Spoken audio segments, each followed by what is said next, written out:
4. Order, order. Welcome to the Treasury Select Committee on 6th of March 2025. Today we're speaking to the Monetary Policy Committee, or members of the Monetary Policy Committee, about the Bank's Monetary Policy Report of February. And I'm really delighted to welcome Andrew Bailey, of course, who is the Governor of the Bank of England. And he's joined by Dr. Hugh Hill, who's the Chief Economist at the Bank of England. And they're joined by two members of the Monetary Policy Committee, two external members, Professor Alan Taylor, who was in front of us the last time we discussed this, and Greene from the Monetary Policy Committee.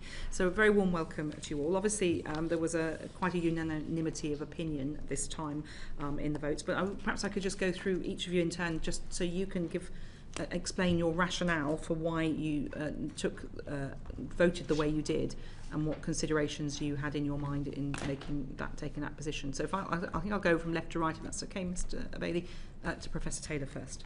Okay, thank you, Madam Chair. So I'll maybe go through at three levels. First level would be sort of global and historical, and how I saw the developments in that kind of perspective. Then I'll talk about the trajectory of the economy coming through and out of 2024. And then lastly, I'll talk about four key data points that went into my thinking at the time of the decision. So the top level is the current local and global economic environment. And look, I would just say we're living in an age of uncertainty, and it's crucial to understand that. There's a longer term part of that. Look at the recent past, going back 17 years, we've had 6 massive shocks: a global financial crisis, the Eurozone crisis, Brexit, the COVID pandemic, the Russia-Ukraine war and associated energy shocks, and this, whatever we'll end up calling this that we're living through. And those kinds of big shocks leave big scars. They're very unusual in a longer run historical context, occurring so often in such a short span of time. And the effects in economic theory, but also in empirical research, is generally a direction on the behavior of households and firms in the direction of wait and see, of pausing big decisions, pausing investments. And I think that was the kind of overall backdrop, even in 2024, when I joined the committee and informed some of the answers I gave in November. So narrow focus now on just 2024, consistent with that view. There was decent growth early on, like in the first quarter, and I think it was expectation in the bank and also in private sector forecasts that would translate into some optimism. It would translate into growth. It would maybe unleash some animal spirits. There'd be some positive feedback or a virtuous circle. That didn't materialize. Consumers kept saving, and saving actually rose. Businesses continued to postpone investment. I heard that in Edinburgh in October. I was in Leeds in January. I was just in Bristol last week. And it seems like that's a recurring theme in the second half of last year and into this year. That was just an element of pessimism, sort of consistent with the precautionary kind of backdrop. And the way that manifests, I think, is when you have uncertainty, it will feed through first into demand. People will defer consumption, defer investment. Of course, if it goes on for a long, long time, a decade or more, that will eventually feed into supply. I mean, if you're not making the investments, you're not improving the capital stock, eventually you're going to pull down the rate of economic growth and productivity growth. So we saw in 2024 sort of more of that kind of demand shocks dominating supply shocks, in my view. We had disinflation at the same time as weakening activity, and that correlation is kind of first order evidence that the demand shocks are dominating. We saw that in sentiment. We saw that in the fall of vacancies relative to unemployment, a modest rise in unemployment, rises in desired hours, some attrition, I think, in terms of employers, but not yet major redundancies. The output gap closed, and we entered 2025 with slack appearing, I think, in both the labour market and in terms of the output gap. And my personal view, though, different from the monetary policy report, would be that we probably have a bit more of an output gap than we have in the report. We had very big negative news between November and February. I would have put more of it into the output gap, but we put most of it into supply. So that's a point of difference. So overall, that said to me, that backdrop, we should still be normalizing policy gradually, but as I said in November, the risks to me were to the downside. Okay, has that changed? Well, coming into February, coming to what guided my vote, I'll lay out 4 features of the data, which I'm weighing up. 2 were sort of in an encouraging direction, 2 a bit more a cause for concern. So disinflation had continued, and in terms of services inflation and as well as the whole basket during 2024, as expected and kind of smoothly. We thought there would be bumps, there were, and there will be in 2025, and we'd already forecast that in November. We also got the agents' pay survey coming in at 3.7 for 2025. That's the expected wage growth this year, which is substantially lower than the figure around 6 that we had last year. So wage inflation is expected to trend down towards what is probably the ultimate sustainable long-run level around 3-ish. So those are the positive notes. The more cautionary notes were a bump in our inflation forecast, not due to supply and demand pressures fundamentally, but due to one-time tax and administered price increases. Most importantly, the off-gem price moving, contributing plus 0.4 to inflation. We also had a big increase in water prices because there's a front-loaded increase in the off-watt tariff. There's bus fares and VAT and so forth. Now, normally you would look through those kinds of one-time shocks and you would say that's a shift in the price level and not an indication of fundamental inflationary pressure in terms of a trend. And of course, if it was one of those shocks, a 0.1 here or a 0.2 there, you'd be quite relaxed about looking through it. But when it's 5 or 6 of them, a 0.1, a 0.2, a 0.3, and they're adding up to 1, you feel a little bit more cautious about looking through all of them at the same time. You maybe have some concerns about, is that going to feed through into inflation expectations? Where will it take us next? So that was note of concern 1. Note of concern 2, private pay growth in the AWE from the ONS. That had been falling smoothly throughout 2024, but in the final months, it made an unusual U-turn. It looked odd to me. It didn't line up with our other indicators that we use in the bank, and it influenced my thinking. So new data points may come along. Possibly the past data will be revised, but until we get that, it's hard to get a clear signal on the direction of travel of wage growth. So summing up, those 4 pieces of evidence were in my scales. I saw both upside and downside risks, but I weighed them up kind of evenly and thought we can stay on this gradual path. I saw no strong reason to hold, no one else did, and I saw no strong reason to go for 50. So summing up, I did strongly argue for the use of the words gradual and careful in the statement, which is my way of saying, kind of along with the middle of the committee, the median voter, that I see the risks as being two-sided because of this uncertainty that has widened. Whereas the word or adjective cautious might be more associated with one-sided risk. So I thought it was important to put that in the statement as a form of communication, and of course that uncertainty has only widened from November up until the February vote, and then from the February vote up until now. Even in the last 3 or 4 days, it's widened considerably. So therefore, I think we do need to be attentive to all signals going forward. And as far as I can see, every meeting coming up for the MPC will be a live meeting, because I think that's the nature of things when you're making policy in a time of extreme uncertainty. Well, really, really comprehensive and helpful. And when you made this very interesting speech in January, and we were interested to hear what you had said last time, and in that speech, though, you weighted the probabilities of the 3 cases at 40% for the dovish case, 40% for the central case, and 20% for the hawkish case. Would you like to confirm those numbers? And it would be helpful when others answer if they could give their weighting on those cases as well. I think, we'll probably talk about this some more as we go on, but there are so many shocks happening right now that I don't think I would move my central distribution much from that. I would just say it'd be odd if it moved massively from January. My certainty about any of those numbers has gone down significantly. Okay, thank you. Megan Greene, keen to hear from you.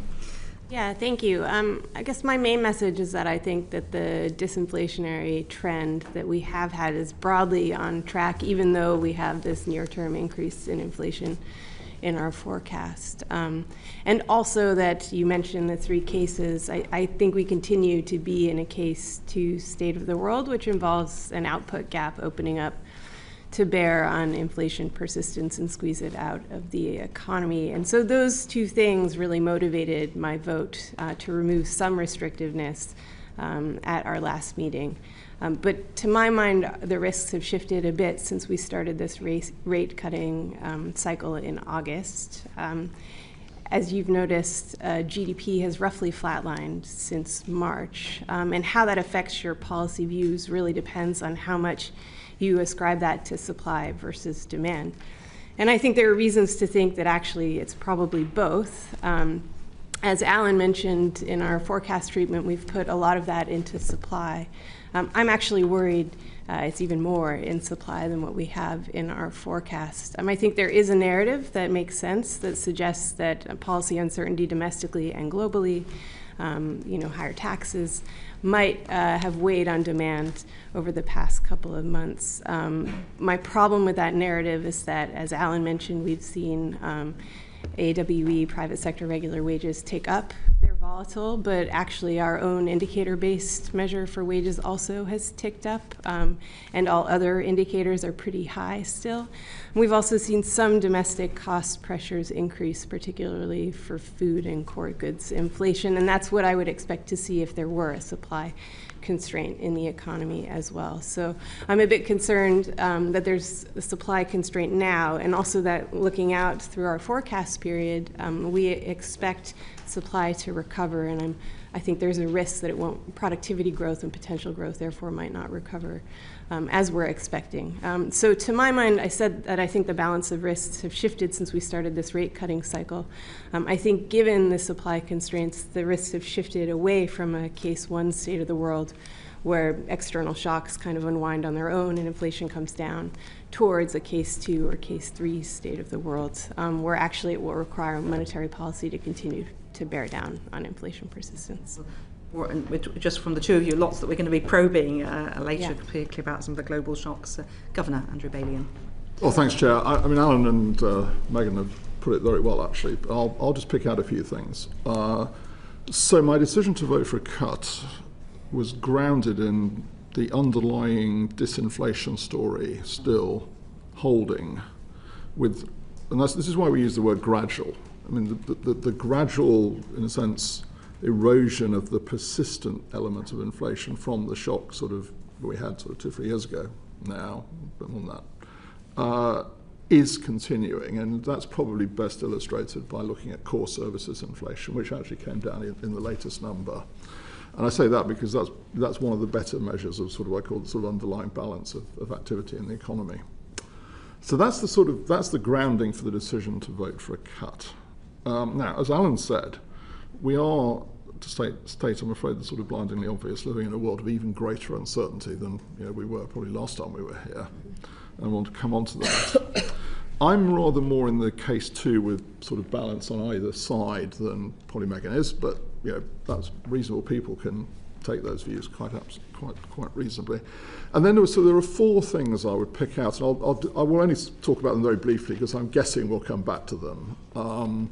First of all, this question about activity and the fact that we've had very flat activity really since last spring. And the question that Megan's just talked about, which is it supply or is it demand? And I think two things there. One is, it's actually quite hard to tell at the moment, but I think it's some of both. My view is a bit more balanced in sense that probably a bit more it's a balance between supply and demand, but it's clearly we've clearly got to watch that story very carefully as it evolves.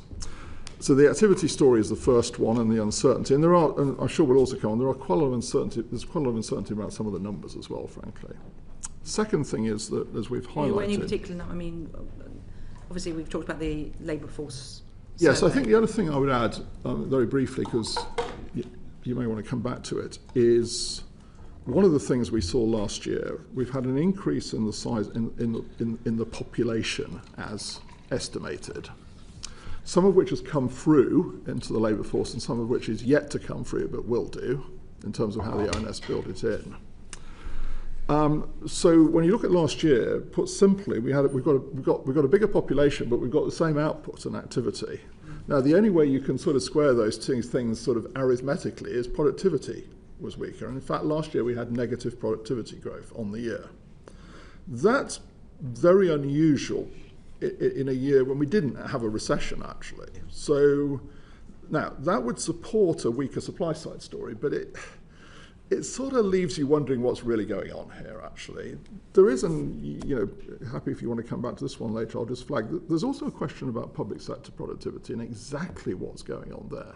Because the numbers are quite striking, but again, how much is it real, how much is it measurement, what's it times? Measuring output in the public sector is hard, statistically. So that's an activity story. As we highlighted, we do expect, and I'll begin to see, a pickup in inflation. Now, just to be clear, it's nothing like what we saw a few years ago. It's all of the reasons for the increase are due to a combination, really, of energy prices. Again, can come back to that if you like, particularly gas. Some stuff on food, where there's some particular shocks seem to be going on, and then administered prices, so water, bus fares, VAT on private schools, those sorts of things. Again, the reason I say that is they're not telling you much about the underlying sort of state of the economy. But the question we had to address was, well, is the old one, is this going to have second round effects or not? Now, my view is at the moment, I would say less likely, and that's a sort of contextual point, really, that set against a weakening pattern of the economy, probably less likely. However, since some of it is in energy and food, those are the two things that when you ask people what shapes their perceptions of inflation, those two things, because we all consume them most frequently, they do have quite a big impact. So we have to watch that. And secondly, of course, you've got the sort of the hangover effect from the last shock with people saying, inflation's going up again, is it? So we have to watch that carefully. The third one is, and obviously we may come back to this, is obviously how the national insurance change is going to feed through. And then the fourth one is the state of the world at large, where we may come back to that as well. We're going to come into that. You put all those four together, that's a lot of uncertainty. So I'm very much, as Alan said, two-sided risks here, and my sort of two-sided risks have increased, so that bears out Alan's point about uncertainty. Thank you. Dr. Pill. Thank you very much. So quite a lot has been said already. We always tell you, so you don't have to repeat it all. But I haven't been here for a while because of the election, so it's my first time with this group. So if it's okay, I would quite like to start with a slightly bigger picture view and a bit echo things you've heard from Meccan and the Governor. I do think it's important to recognise that the process of trend disinflation following the very large pandemic and invasion-induced inflationary shocks has continued over quite a long period now. A big part of the fall in headline inflation we've seen from its peak above 11% down to levels which are closer to, but unfortunately still not at, our 2% target, owes to the dissipation and in some cases the reversal of those external shocks that originally drove inflation up. But I also think it's crucial that we recognise that this process does have monetary policy at its centre. I think there's two aspects to that. We've got a monetary policy framework that's established price stability as its objective. It's expressed a clear quantitative expression of what that means in the form of the 2% inflation target, and it's given the MPC independence to pursue that target. And I think that's proved to be very important. I think it's also been important that the MPC itself has established in the course of 2022 a restrictive stance for monetary policy to bear down on inflationary pressures, as Megan described.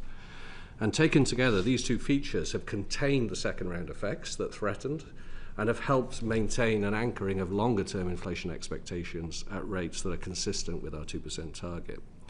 And that's helped prevent the more lasting and more costly deviation from price stability that had followed previous energy price shocks like we saw in the 1970s. That's a topic that we've discussed on previous occasions in this committee.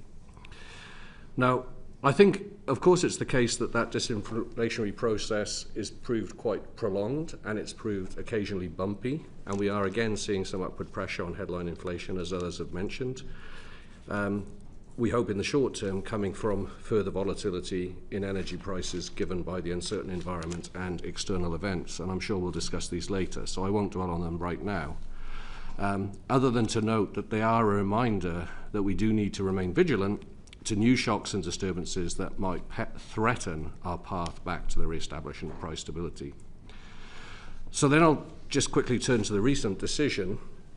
So from my perspective, it's that continued progress with disinflation towards the 2% inflation target that's created scope for the MPC to reduce the restrictiveness of monetary policy and thereby to cut bank rate a further 25 basis points at the February meeting. And as you've said, that's a decision which I supported and I voted for.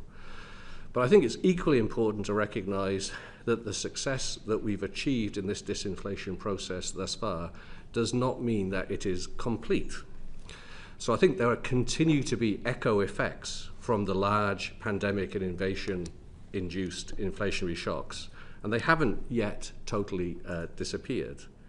And that's reflected in the persistently elevated rate of underlying domestic inflationary pressures that we're seeing.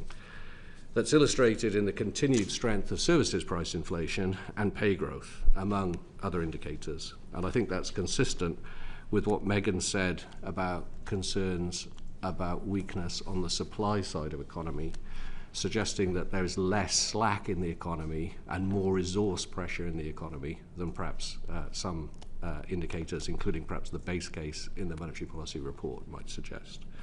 So in my view, there is more work to do to squeeze those domestic underlying inflationary pressures out of the system. That entails maintaining some restrictiveness in the monetary policy stance, and that points against both larger and more rapid cuts in bank rate at this point.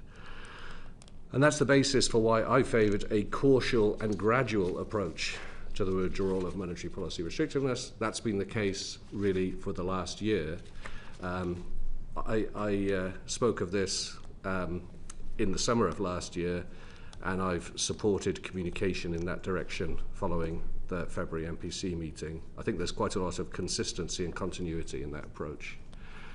So looking forward, my assessment is that further progress with disinflation would permit further withdrawal of monetary policy restrictiveness and further reductions in bank rate over the rest of this year. But the magnitude and pace of bank rate cuts has to depend on how the risks around that disinflationary path evolve. So on the one side, and I agree with the point that there are two-sided risks, on the one side, weaker demand would ease resource pressures and permit a somewhat steeper path of bank rate reduction, but continued weakness in productivity growth or wider disruptions to the supply side of the economy that perpetuate and intensify this nominal persistence that we're seeing in price developments, cost developments, and wage developments. I think that would likely sustain this underlying domestic inflationary pressure in a manner that would require a slower removal of monetary policy restriction. And that's the framework within which I'm organising my thinking. Just touching on the cases, so I first talked about the cases back in July last year, so I haven't had the opportunity to talk about them here. It's interesting, when I first talked about them, I focused mainly on now what we call case 2 and case 3. I think that reflects where the bulk of my perspective Central and is. hawkish. I would say that I haven't personally changed my own kind of view of the probabilities, which have been tilted that way for the bulk of this period. And I sort of see the data that we've seen over the last 6 to 9 months, not so much as a surprise, but more a support of that view I've maintained. That's really interesting. I mean, it's hard to summarise 4 of you, such eloquent economists, but we did note, and I think it was reflected in what you say, that the word uncertain, the mentions of uncertain in the monetary policy report have interestingly risen from 30 in August, 43 in November, and 62 in February. And I think you're all nodding. Yeah, I think from what you've said, that is what's wrapped around. We hadn't counted them, but that seems fair enough. Yeah, but wrapped around the decisions. And obviously you've been clear, particularly Dr. Hill mentioned it, that the 2% target is still in place. So I'm going to come to Lola McAvoy on that issue. Ms. McAvoy. Thank you, Dame Meg, and hello everyone. Nice to see you again, and welcome, Dr. Pill. Just to go back on the 2% point, so can you tell us a little bit more about your views on the 2% target? Are we still on track? And what's your broader view on having an arbitrary target and how it's improving the disinflation? So in terms of the character of our target, I think there's two parts to that. First, why have a target and make it a very specific number? So I think there are lots of benefits in terms of transparency, supporting the clarity of our communication with having a specific index identified and a specific number that we associate with price stability.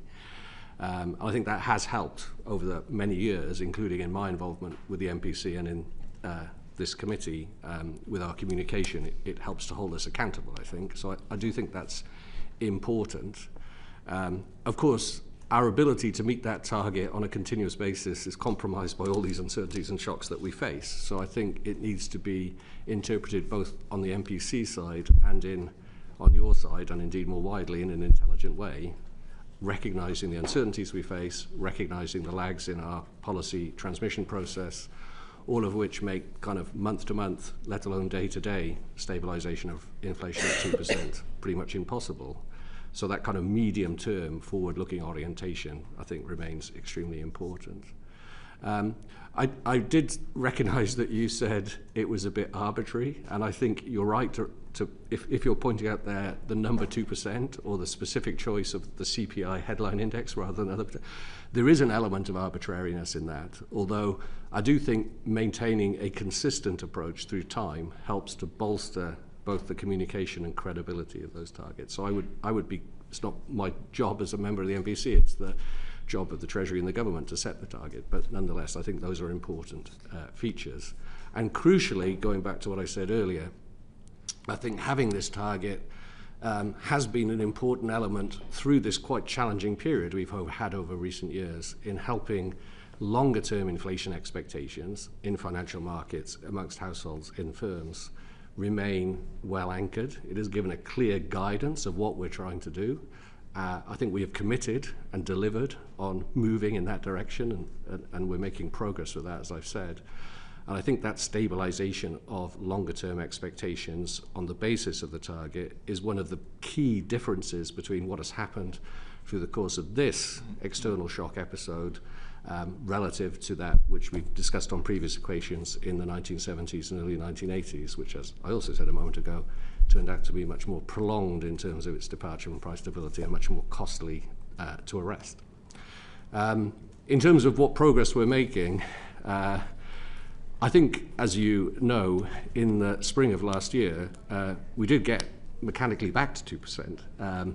I think at the time, many of us on the committee did say, don't be lulled into a false sense of security, because just as there were upward impulses to headline inflation coming from the very strong energy prices, the quite rapid fall of energy prices, albeit not back to where they started, but nonetheless a fall, did contribute negatively to the construction of the inflation measure we target.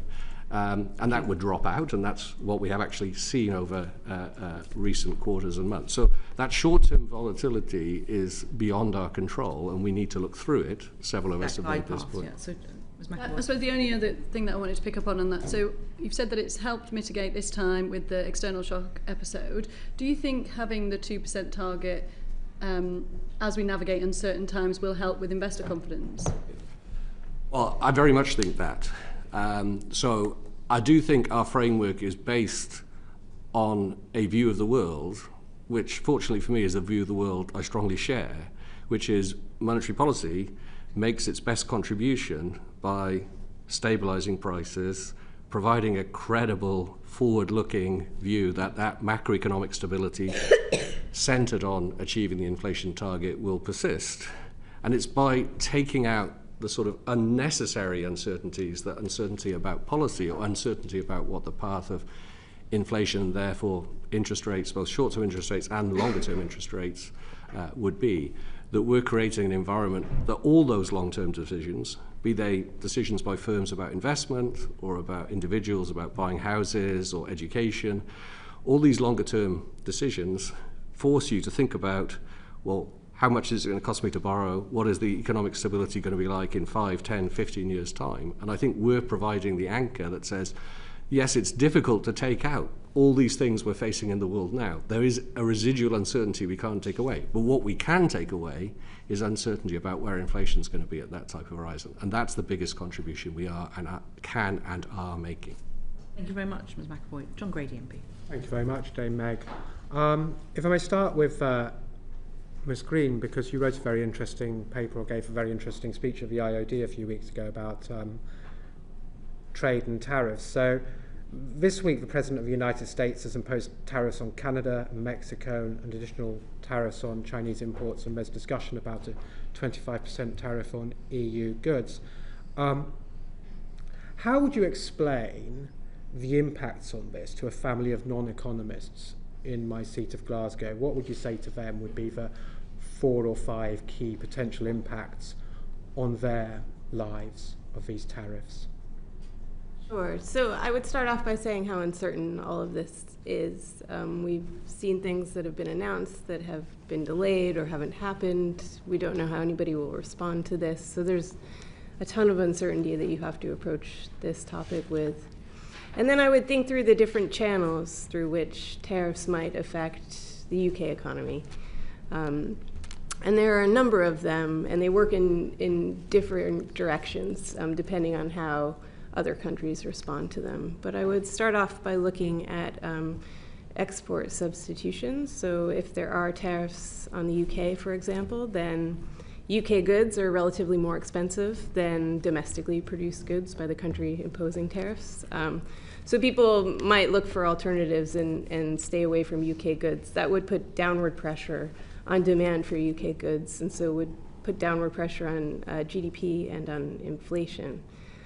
That said, there might be a bunch of trade diversion as well. So countries that used to sell into the market that's imposing tariffs might not be able to do so profitably anymore. So they might look for other markets for their goods and might have to discount their goods a bit in order to find these new markets. That would put downward pressure on inflation for the UK. The impact on GDP actually isn't clear. If things are cheaper, then consumers might buy more.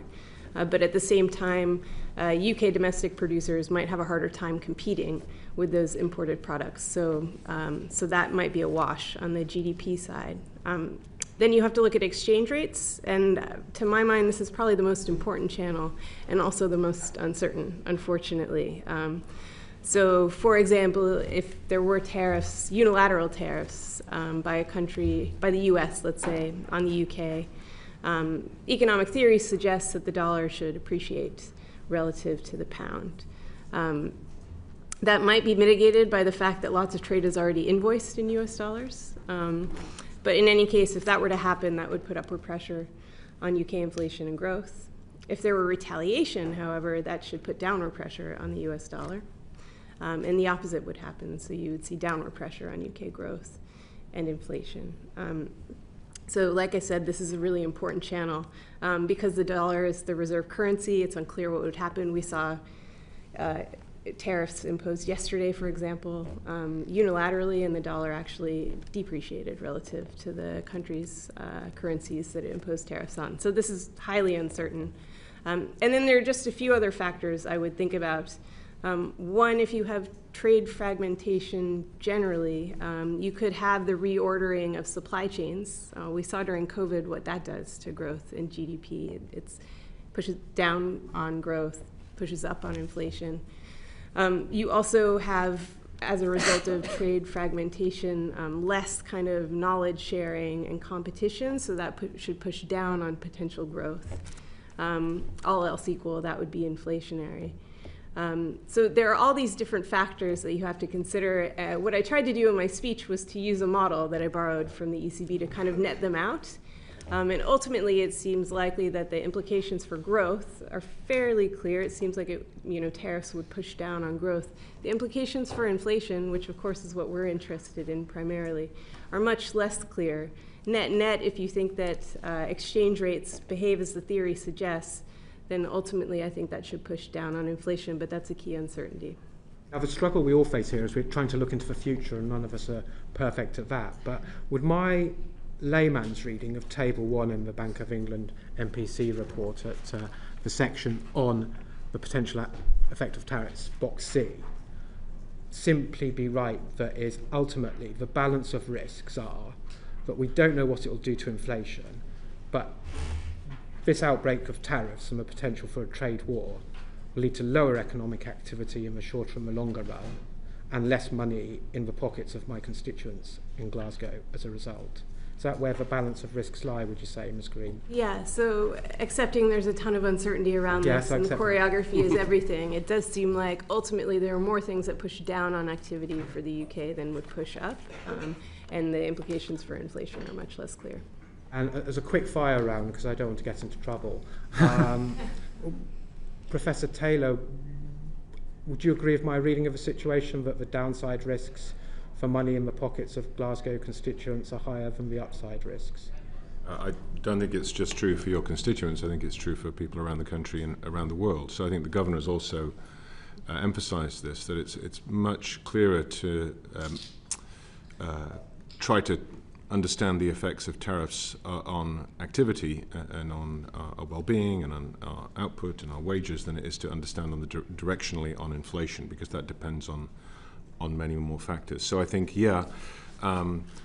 in theory, are there certain circumstances where tariffs can make you better off? Yeah, but they're very limited. Like, you're a large country with some monopolistic market power kind of situation. That, of course, doesn't apply to the UK, really.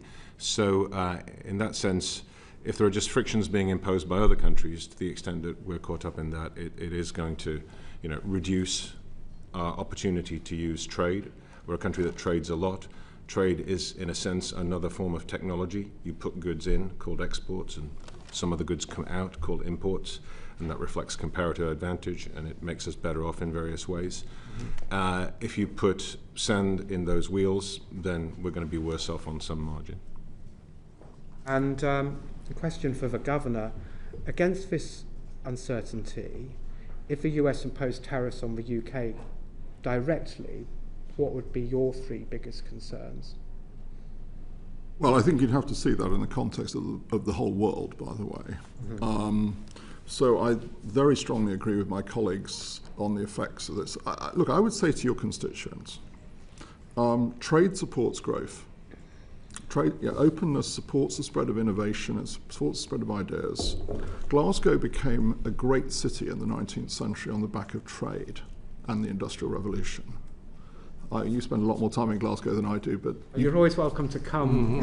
So I'm very. He's buttering you up, I think, Mr. Greene. But look, and Alan, by the way, Alan's written on this stuff. Alan is an expert. He's written on this stuff. But you go around Glasgow, you see the evidence, you see the buildings, that this led to.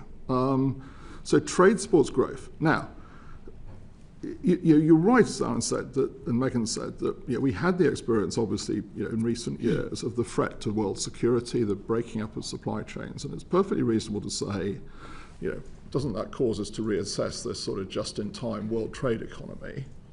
My view, however, is that that doesn't take away the benefits of trade and diversification. It means we have to sort of, in a sense, take that into account. And the final point I would make is this, and what does the UK do? I think the key point we make is that the place to solve these problems is in multilateral fora, where the UK and others, I was in South Africa at the G7 and the G20 last week with the Chancellor. That's a point I made very strongly. If we're going to solve these problems, if we're going to solve the fact, there is a genuine point about balances in the world economy. China has to answer the question, why is domestic demand so weak in China? And the counterpart to that is a very large current account surplus. Germany has the same issue, although in the last 24 hours Germany has done something quite radical, and we may come on to that actually in terms of the impact it's had today on markets. And the US has to answer the question, yes, you've got a current account deficit, you've also got a very big fiscal deficit, and you're financing that current account by external capital. Alan's written a book on this subject, so I defer to him. The place, if you want to, if you think the world economy is somehow out of balance, the place to address those balances is in a multilateral forum, not by bilateral action. And you gave an interesting speech on this at King's College in Cambridge a few months ago, so we might as well turn to that. Now, trade disputes are ultimately litigated at the WTA, which is a global institution. Well, increasingly less so, I'm afraid. And less so, you're quite right there. And two others are the IMF and the World Bank. There's been some discussion about withdrawal of the US from the IMF and the World Bank. How damaging would you see that to the UK? That would be a very damaging thing for the world. I really hope, and I have, the new US Treasury Secretary has said that he believes in multilateralism, and I, strongly, welcome that. One of the most, I think I said in the speech in Cambridge, the world economy has changed a lot since Bretton Woods in 1944, but the most lasting contribution that Bretton Woods has made is actually the creation of the IMF and the World Bank and the multilateral institutions. Now, it is true to say that Bretton Woods was designed in a world where obviously it was designed during the Second World War, but it was designed in a world where the US was actually the surplus economy. The UK was, sterling was the reserve currency, and a lot of the tension, you always read these books about the tension in Bretton Woods between Keynes and Harry White, who was the US leader, led the US side, and it was about how to balance the world economy. But the reason I say that is that, from the early 1970s, or from the 70s onwards, the US changed from being the surplus economy to being a deficit economy. The Bretton Woods system actually, it was designed asymmetrically, actually by the US, so that the adjustment occurs in the deficit economies, not the surplus economies. But the US then, ironically, has become the deficit economy. So, there's a perfectly reasonable question, although it has been addressed many times without coming up with an answer. Well, do you need to think about how this multilateral system works, given that change? But what is essential is that we don't abandon the multilateralism. That's really essential. So in summary, you would say that we need to make sure that we keep, Martin Wolf's words, mediation internationally between the grasshoppers and the ants, is his famous essay. That's a very eloquent way that Martin's put it, as ever. And in your view, is this, with your kind of historical perspective, Governor, is this a passing storm, what we have going on at the minute, or do you think it's reflective of much greater turbulence to come? Well, Alan said earlier, what are we going to end up calling this episode and how big is it going to be? I mean, it is a big episode, actually. It really is a big episode. I think it's a very, there is a major shift going on there in terms of certainly, obviously, in the US. So we have to take it very seriously. We have to address it, and we have to be prepared to address it. And I welcome what the government's doing on that front. So I think we do have to we have to dig in at this point and say, how do we address these issues satisfactorily? We can't ignore them, frankly, at that point, because otherwise, the risks, as I think all of us have said, and the risks to the UK situation, to UK growth. Megan's right, I think, to make the point that the impact on inflation could be ambiguous, but the risks to the UK economy and to indeed the world economy are substantial at that point. And that means the risks to people in England and Wales and Scotland and Northern Ireland having less money in their pockets ultimately. Well, yes, I mean that's right. We have to take well, this is what we're here for. We serve the people, and we have to take it very seriously. I think that's enough from me, Dame Meg. But thank you very much for now, Mr. Greene. Ewan Yang MP. Thank you, Chair. Dr. Pill, I appreciate the comments you and your panellists have made on the uncertainty facing the future trade tariffs and trade deals that are on the table. I just want to ask a really specific question, which is, in the event of the threatened steel and aluminium tariffs launching into effect next week, what is the kind of game plan that you and your team of economists have right now to monitor that situation and the potential feed through to inflation in the UK? Well, I think as has been said, and I think as is reflected in the box in the NPR that's been referred to, I mean, we would need to work our way through the specifics of all of this. So, I mean, there are many of my colleagues are examining the various options here. I think the crucial element, which was the one emphasised by Megan, is that we have to see this through the lens of the system as a whole, not just through the lens of what any bilateral relationship may or may not be.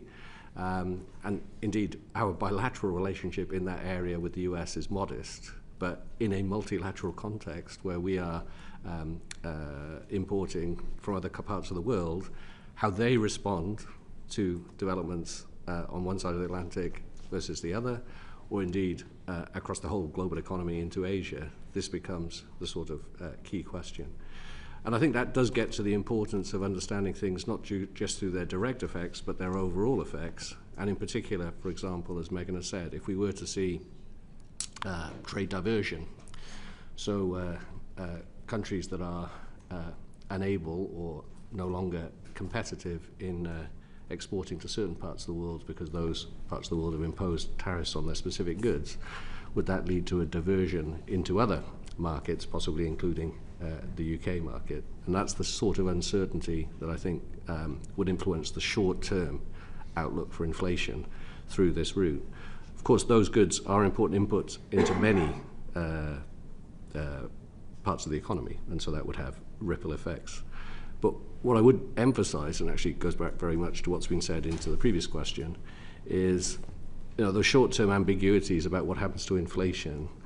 It's also true that, like, fundamentally here, all these disruptions are disruptions to the efficient sort of allocation of production and information sharing and capital across the world. And those types of things are what going to undermine productivity growth.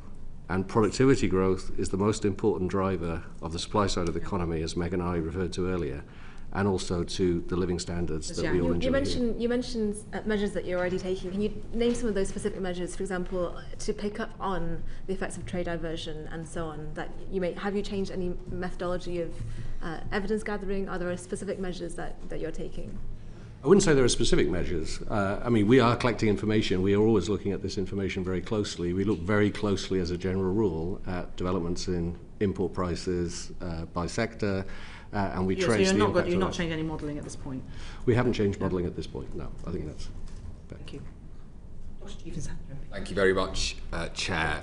Governor, I want to ask you some questions around monetary policy transmission, the decisions you guys are making in the Monetary Policy Committee, and specifically its interaction with the APF and its current reserve policy. I think you spoke about this a bit before, but I do want to get your views on this a bit more clearly. I suppose, just say for the room, indeed those watching, that at the moment the Bank of England, rather commercial banks hold reserves, and the Bank of England remunerates those at the base rate.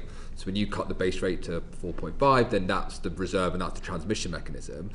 What's your view on, if you like, paying the policy rate on all the reserves, its impact on monetary policy transmission, but specifically around this time when you have the APF as well operating?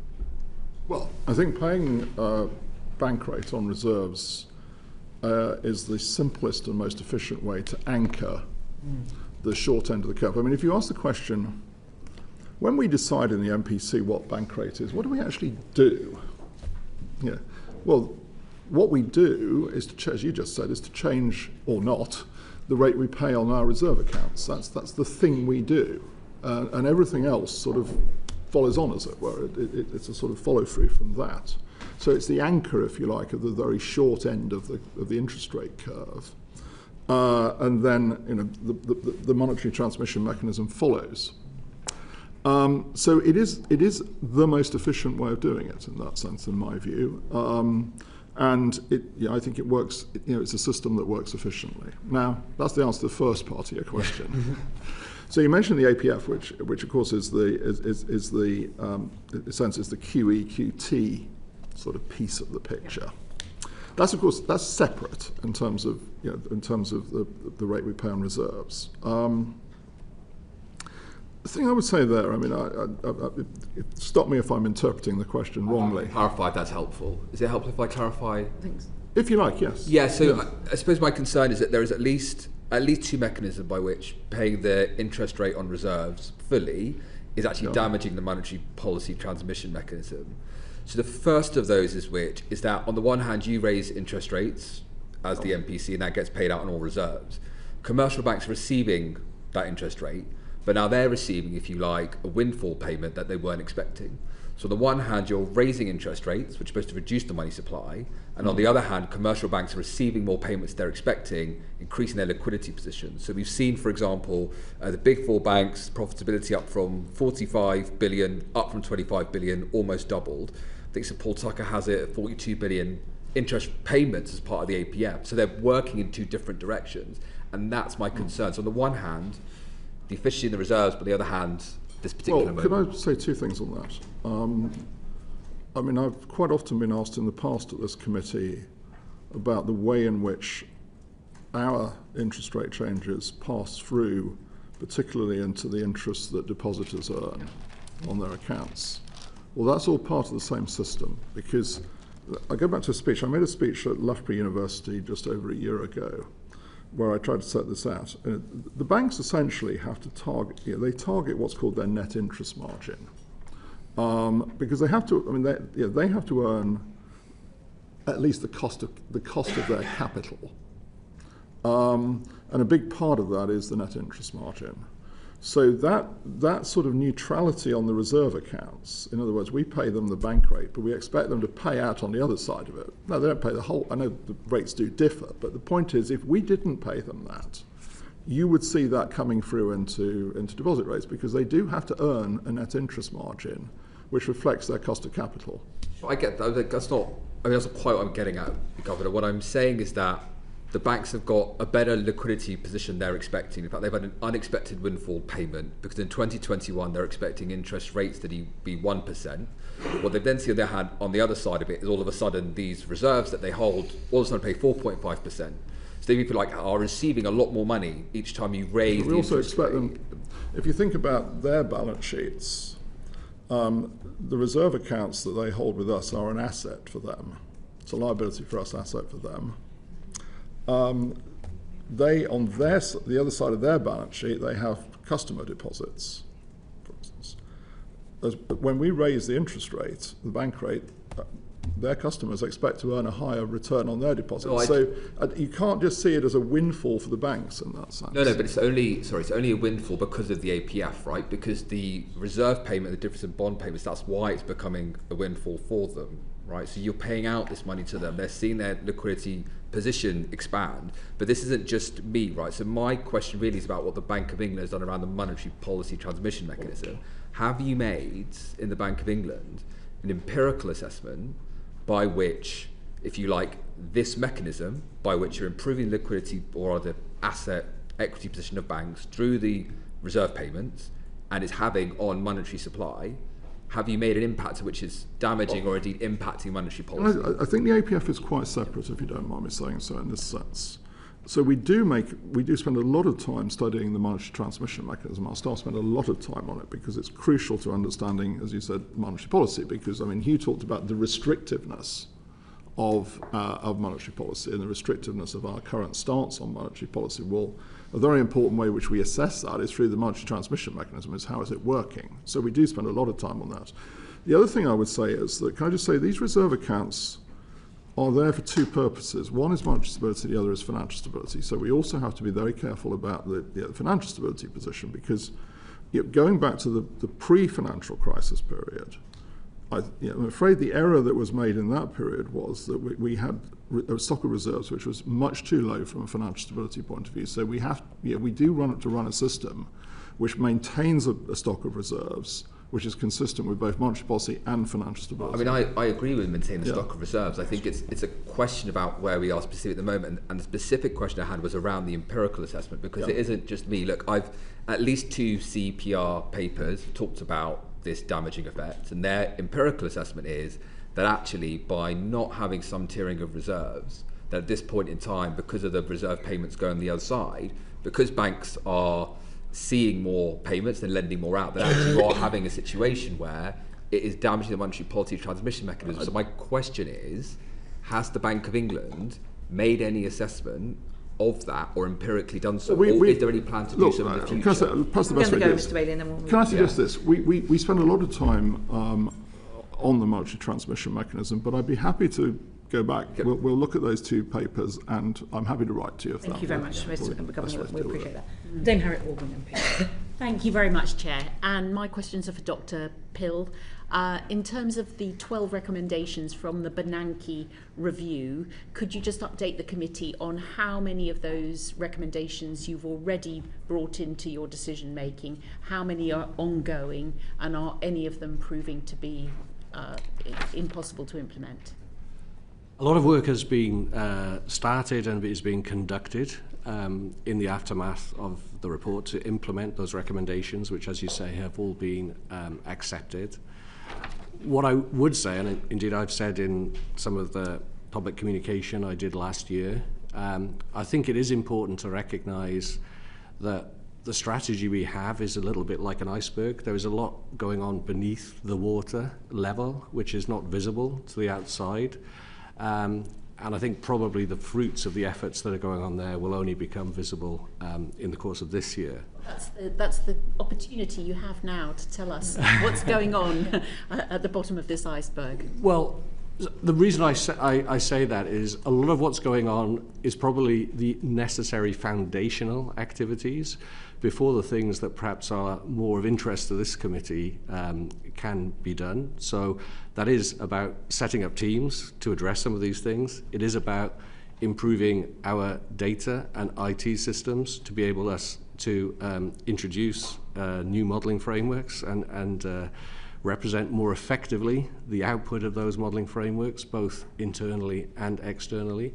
And of course, that's a natural precursor to improving the decision-making process along the lines that Professor Bernanke suggested, and then ultimately leading to how we might change our communication of policy. So there's sort of a natural sequencing here, where moving one part of that is both necessary before you can move on subsequent parts of that chain, but also is very interconnected with subsequent parts of that chain.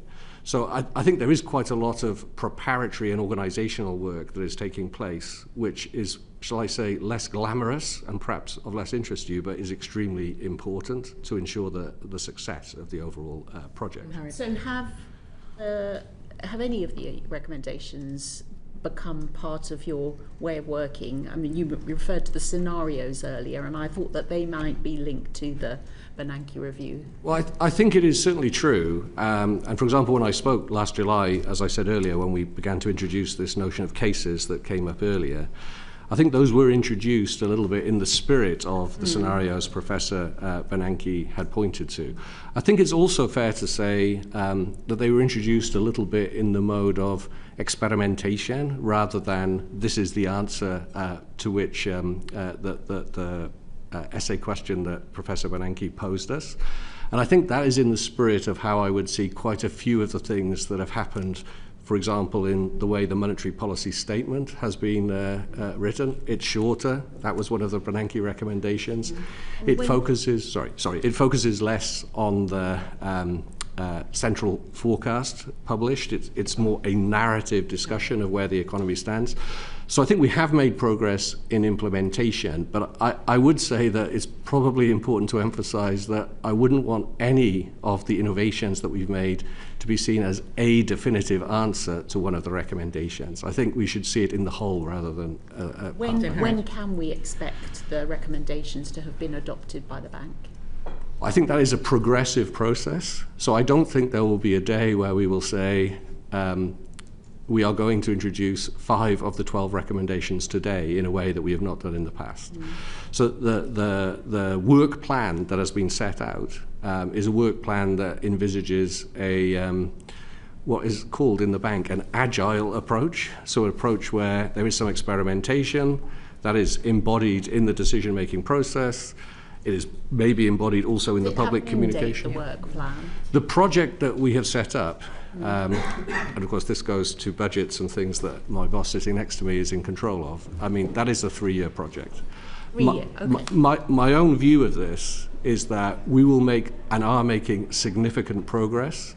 But for me, a key message of the Bernanke report is that there are dangers in becoming complacent, thinking you have solved the monetary policy problem. And the challenge really posed by the recommendations is to ensure we develop a kind of learning and innovative culture in the bank to ensure that we don't fall, if you like, behind the efficient frontier of producing monetary policy decisions, which I think we may have done in the past. I think that's probably enough on the Bernanke report today, and we can we'll come back. It's an area we can keep watching. Thank you. Bobby Dean MP. Thank you. I was fascinated by the discussion at the beginning, and perhaps the first question directed to you, Professor Taylor. We were talking about the underlying disinflation and the second round effects and the general uncertainty, but the forecast inflation now is to peak at 3.7%. That would trigger an exchange of letters with the Chancellor. And so people might be surprised by the lack of alarm over the resurgence inflation. Can you explain that, why there's not more alarm about inflation? Alarmed by me or by everyone else? Well, everybody else might look at those figures and look at what process that triggers and think, well, aren't we just back where we were before? And I know you went to explain that a little bit in your answer earlier, but if you could you give us more context why there isn't more alarm from it seemed from the MPC about inflation? So, I mean, for myself, I said in my answer of what influenced my February vote that on the concerning side was this change in the path of inflation. It was forecast to rise to around 2.5 in the November MPR. Now it's going up to 3.7. So what's the delta? What made that change? A lot of it is energy, right? So I think Ofgem is like 0.4 out of the roughly 1 or 1.2. And the other things are what we spoke about, the administered prices and the bus fares and the VAT and so forth. So that's another shock of the same flavor as the energy shock we had before, but much smaller. And interestingly, we were looking at the gas curve and the gas prices, spot prices today. They're down to 104. They were as high as 140 a few weeks ago, reflecting geopolitical developments, though, of course, to overuse the word we've been using all day, there's a lot of uncertainty about what comes next. One can imagine a future where gas prices stay at 104. Pre-pandemic, they were in like around 40 or 50, right? So what is the normal level? And what level will they get to? Under what geopolitical state of affairs will they get to that level or not? Or will they shoot back up if there's some adverse shock? So, historically, some of those energy prices are largely unpredictable, and the curve may not be a very good guide. So one way to look at that is it's gone up. It went up before. There's some reversal. Many of these shocks will fade at the horizon that's relevant for monetary policy, and there'll be price level shocks, but we don't have a strong read on a directional trend, and we hope there isn't one. But then for the others, the non-energy component, water and bus fares and VAT and so forth, those are very much in the flavor of one-time tax increases, if you like. And so there, it's not like we say that's demand and supply pressure in the economy. It's a sign that the economy is running too hot and there's inflation being pumped in from those economic fundamentals. That all being said, I listed that as a concern, which balanced, in my vote.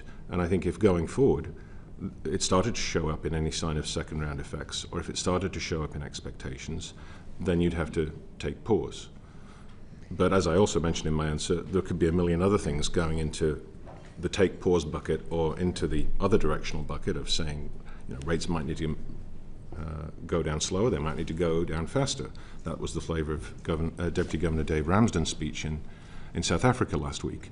So it's one of many factors. Maybe all the factors are alarming. Can I add something to that? No, I agree with what Professor Taylor said. I would just say, to my mind, there are a few key differences between this near-term increase in inflation and what we've had recently in the past. One is it's going to 3.7%. That's not 11.1%, right? So it's a smaller increase, but also just as importantly, it's happening in a very different environment where the labor market's broadly in balance and is actually loosening as opposed to tightening. And of course, I think monetary policy is restrictive, which it hasn't been in previous recent spikes in inflation. So those are key differences, but I wouldn't want to give the impression that we're completely sanguine about this near-term increase in inflation. I mean, the academic literature suggests people don't pay attention to inflation unless it's 4% or higher, but of course, given what we've just been through, it is possible the threshold for that is lower and people are a bit more sensitive to inflation, and that's something we're certainly looking out for. I completely agree, and I think it's those things like, is salience up?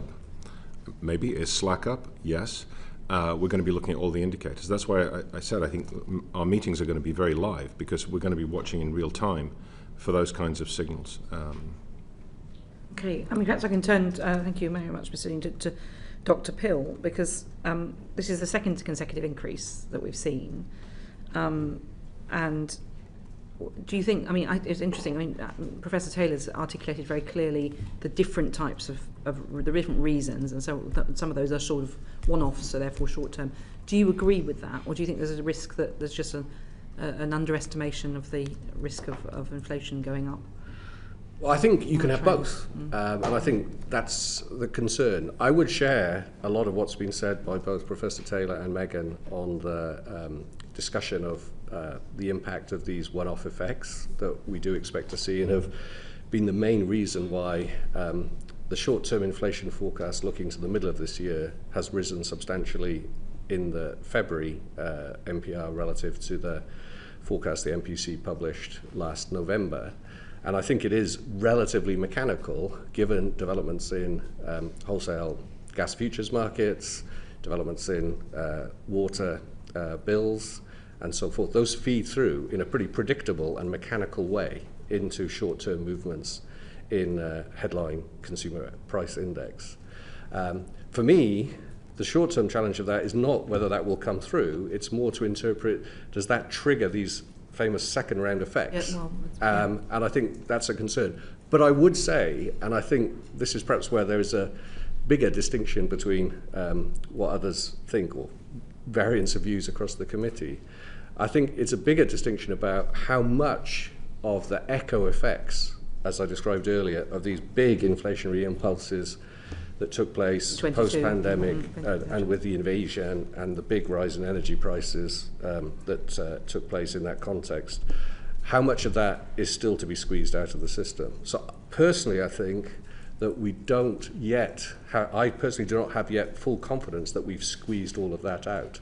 So there is a question. You're saying really it's historic impact, so you're not worried about the 25 price shocks to the same extent. You seem to be saying that you're minimising that, but those long-term shocks are still.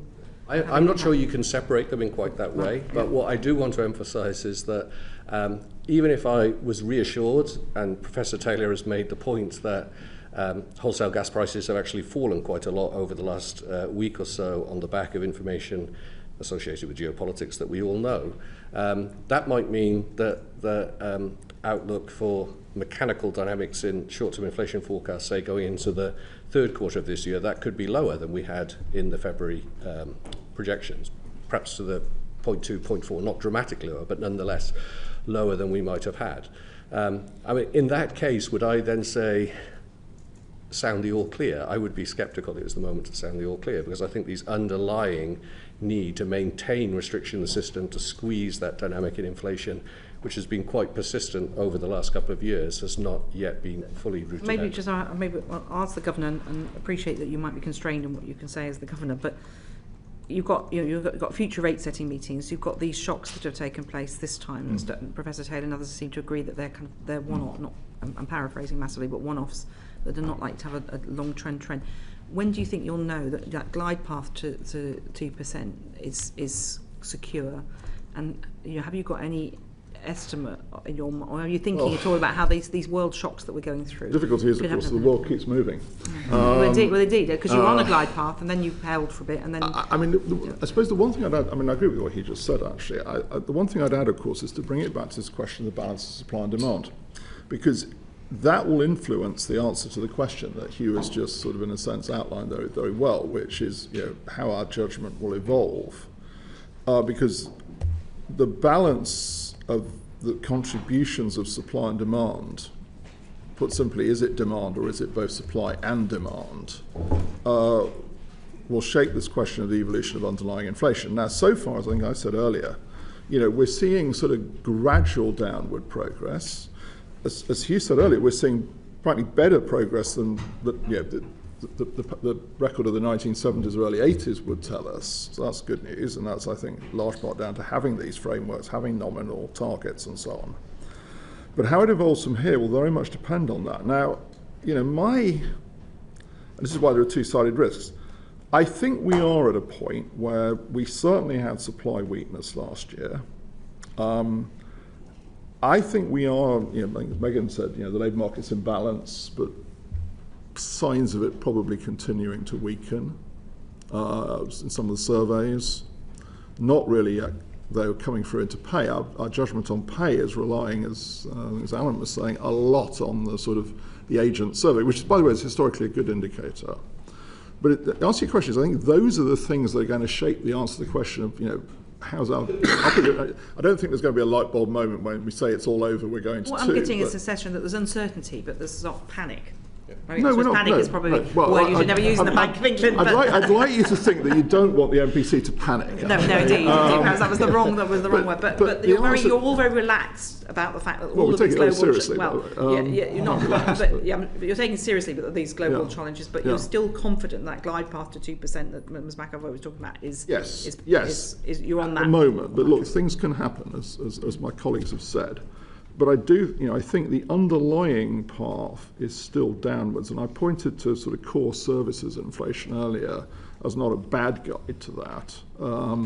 So I think the underlying path is down. I think, if anything, I think probably this is personal view, I think probably the demand weakness argument may be getting a bit stronger relative to last year, but we'll see. Taylor, did you want to come in on this point? Very yeah, briefly, please. I mean, I think there are reasons to be worried about both sides, as I've said before. I think it will come back to the state of the labour market and wage inflation, which is an important component in the price of services. So on a lot of that, we've got backward-looking information in the AWE, which had that kind of strange trajectory. But now we're going to get readings coming in. And those are the wage settlements for this year. So in a sense, in January, real data. Yeah. Right, in January we had the agent survey, which gave us a number, 3.7, and that was based on data collected over several months. Now settlements are rolling in. Not very many, but a few. Most of them will come through maybe in March and especially April. So an interesting exercise which I did with my research team this week, was to say, let's scroll back to last year, and then how did wage settlements unfold over those 4 months? And what have we got so far this year? And it's interesting that what we got so far, and it's a small sample, is coming in right on where the agents have said. But if you go back to the corresponding months last year, January and February, and you said at this point, this exact day a year ago, what would we have known?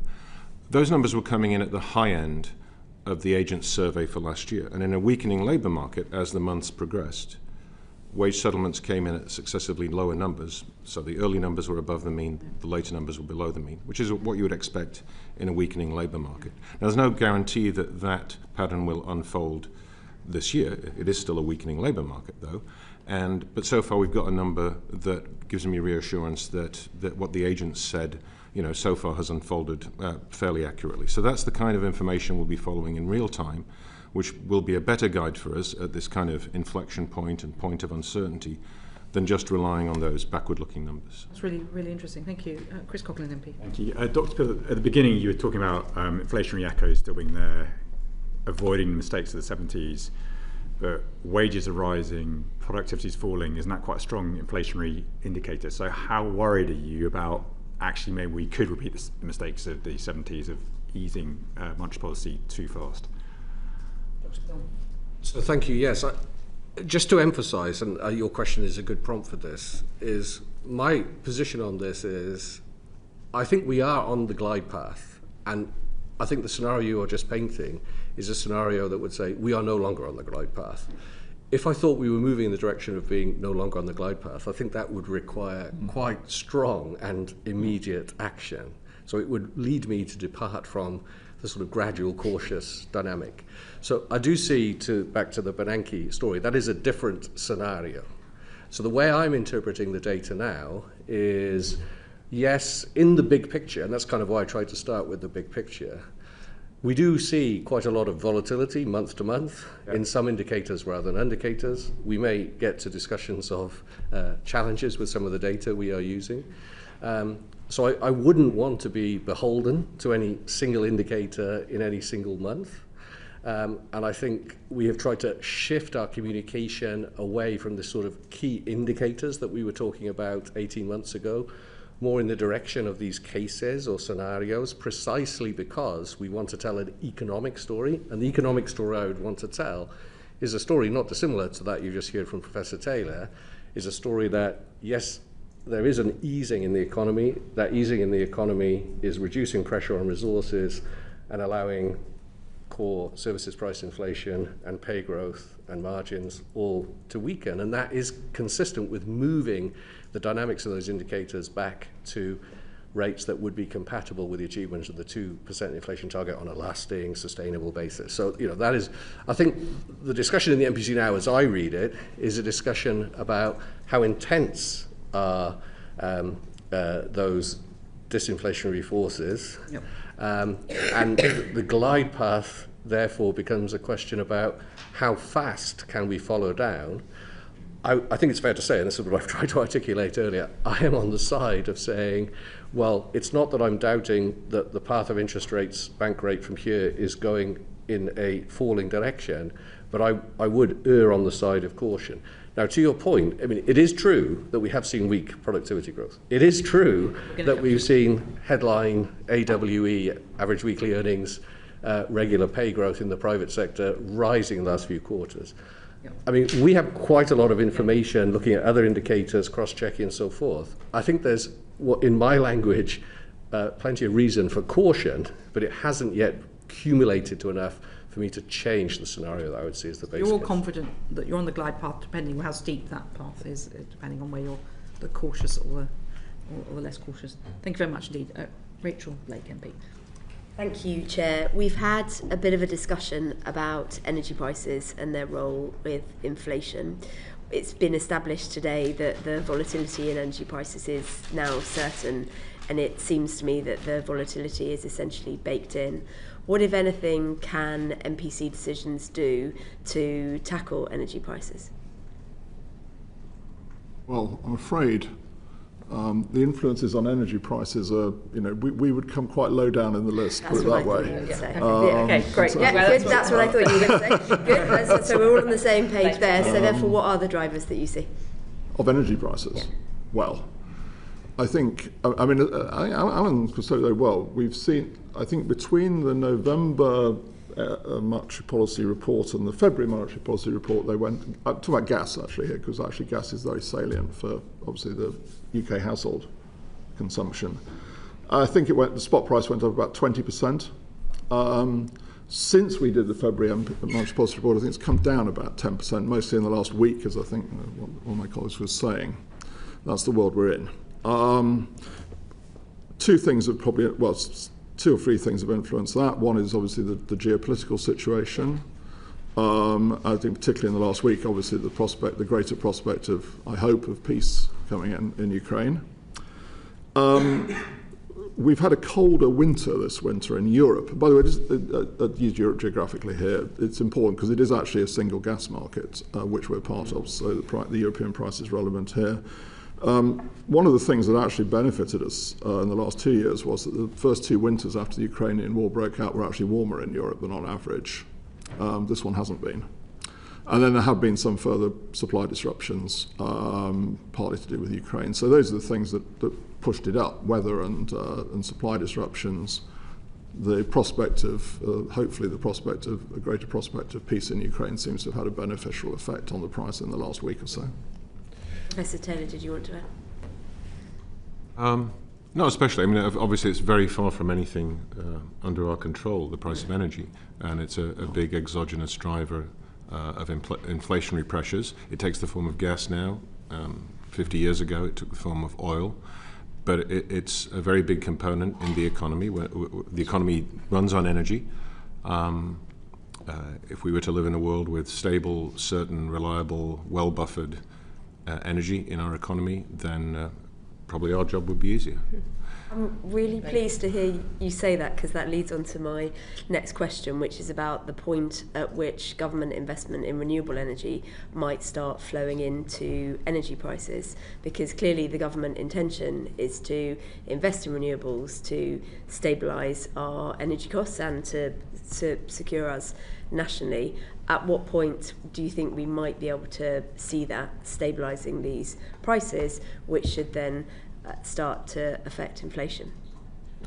Well, I'm not an engineer or an expert in that area, but I think it is interesting talking about the inflation target and ways of actually setting up the regime and thinking about the long-run history of attempts to achieve price stability. It has been for, in the last 50 years, the only two times we've seen a big test of inflation stability has been in the face of energy shocks. I mean, those have been the big tests, and they've left imprints on the economy in our society. They've made people very unhappy, and I would say they've reinforced the demand for inflation stability that has, fed through into the current MPC arrangement, our current, the independence of the central bank, the inflation target we've been mandated to do. So I think, that history speaks to the major risks to our inflation outcome. I think if you don't mind, I think there's two things on your question. One is, and I'm afraid we're not experts on either of these questions, so I'll pose the questions. I'm not sure I'm going to answer them for you. One is the lead time on any investment to come through, obviously, into productive capacity. We're not the experts on that. Second one, this is definitely a question you should put to Ofgem, because we're not the experts on that, is then there is this sort of marginal pricing system in energy, so that if you have a whole bunch of sort of different sources of energy, if you ask them, well, how do you arrive at the overall cap? I think there's a marginal pricing system, and we're not the experts in saying, well, when would that change? I mean, just on that, I think it is important to see that, in fact, there's a very, very mechanical dynamic in the current system. So gas price futures evolve the way they evolve. There is a mapping from gas price futures to the off-gem variable energy tariff. That is very mechanical. So we just heard on the 23rd of February what that would be based on futures prices, etc. And the way that is currently treated in the construction of the CPI index that we target is the treatment of utility prices, which are about 4.5% of the total basket, is that variable rate tariff. I think the question also was, if I were to Rose, how much renewable do you need to sort of, in a sense, change the shape of the off-gem cap setting? I think that's a question. It's a really good question, but we're not the experts on that one. Yeah. But until and unless it changes that chain, you can't factor it in. It's an unknown. It's a known unknown at this point. So it's still too unknown for you. You're not the experts and you're not engineers, but you are looking at prices a lot.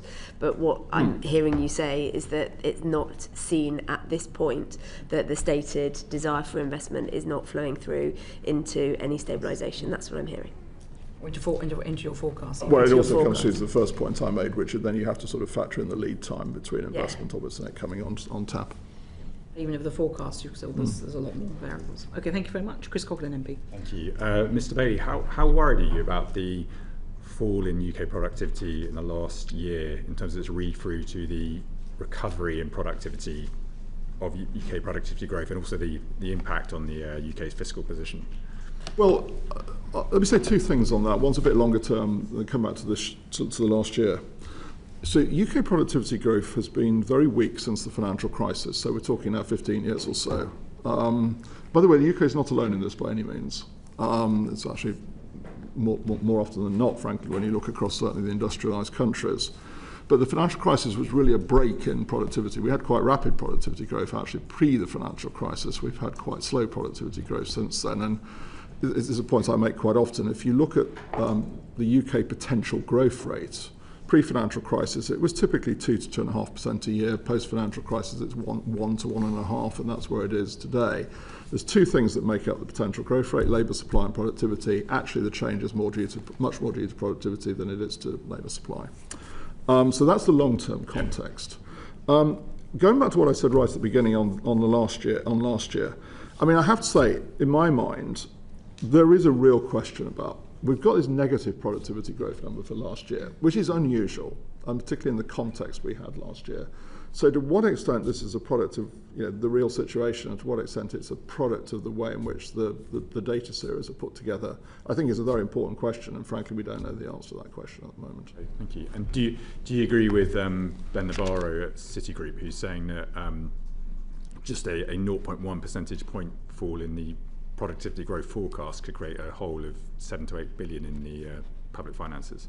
Well, that's a question for the OBR, really, not for us. They do we actually use that. We use their multipliers, if you like, and their effects. So it's best question. That's just best addressed to them. Sure. And just coming back to your opening comments on national insurance. So retail and hospitality businesses in particular in my constituency are telling me it's an apocalypse out there on that. That was the exact word they used. In the budget, I think the Chancellor was forecasting 50,000 job losses from this. That seems fairly low to me in terms of what we're seeing. Or is it too early to say? That's the best if I just briefly described what we've been doing in the last sort of couple of months in terms of how we've addressed sort of trying to get a hold on this question. And obviously we have the agents around the country, and we all go around the country a lot. And as you can imagine, almost every meeting we have with businesses, certainly I do, this is a question that is prominent. And I think we've said before, but I'll say again, we laid it out in the report. If you think about the channels through, this is an increase in the cost of employment. So the channels through which it can then come through, obviously we could see higher prices. We could see wage increases being lower than they would otherwise be. We could see lower employment, which could either be in numbers or in hours worked. And we could see lower profit margins. Now, in actual fact, of course, those things are not mutually exclusive, so we can see all of those happen. When we ask firms, that's exactly the answer we get, that they are we'll do all of them. Now, just add to that, a couple of things. Actually, some of these things can happen sooner than others. Prices, wages are stickier than prices, employment's somewhat stickier than prices, and obviously profit margins are, if you like, the sort of residual, if you like, in terms of that. Obviously firms do seek to influence them, but that's where it goes if it goes nowhere else. And in the report and in the forecast, we actually said that we thought the channel, the makeup of the channels would shift over time to reflect that. That's the first point I'll make. The second point goes to your point about hospitality, because, however, having talked about the wage channel, for those businesses that employ more people who, of course, whose pay is set effectively by the increase in the national living wage, hospitality being case in point, then one of those channels is obviously very much blunted by that. And I'm not saying that in any sense pejoratively or critically. It's an observation that obviously that channel is less open to a firm where it's got more people at the national living wage. Yeah. Thank you very much for now, Mr. Coughlin. So I think I'll go to Lady McAvoy. Yeah. Thank you, Chair. So in the monetary policy report, you mentioned about productivity, and I'm fascinated by this. All of you have mentioned it about productivity in the economy, and I would really, really love to get a straight answer about what is going on, because we have asked several witnesses over the course of this committee, and we'd really like your professional views on what this puzzle, what is causing this problem. So it says in the monetary policy report, significant uncertainty around estimates of slack in the economy, particularly at a time when the precise factors accounting for weaker activity are not clear. Please, can you elaborate on that? Who are you directing that to? To the Governor, and then also to Ms. Greene, just because you mentioned it, well, all of you, I'm just really keen to hear what you think are the factors causing this uncertainty around what's going on. Mr. Bailey, Governor. Well, there could be quite a few answers. I mean, I'll offer a few thoughts, and my colleagues will come in on the productivity story. I think it's quite interesting when I said, we were not dissimilar to most other countries, the one exception on the headline number is the US. But actually, when you look at the US, manufacturing productivity in the US is basically as flat as it is here on the money. Says what the US, and this is going back to Mr. Coughlin's question, looking at the last 15 years, but it's true last year. I think what is different in the US is that there is a big contribution in the US from IT, technology, and there appears to be a much bigger contribution from that sort of growth sector in the US. So that may be one part of the story. The second thing, can I come back to the public sector point briefly? Yes, right, because you mentioned that earlier, and the lack of measurements. I mean, the ONS released some numbers earlier on, a few weeks ago on this, and it is, it's sort of both striking and puzzling.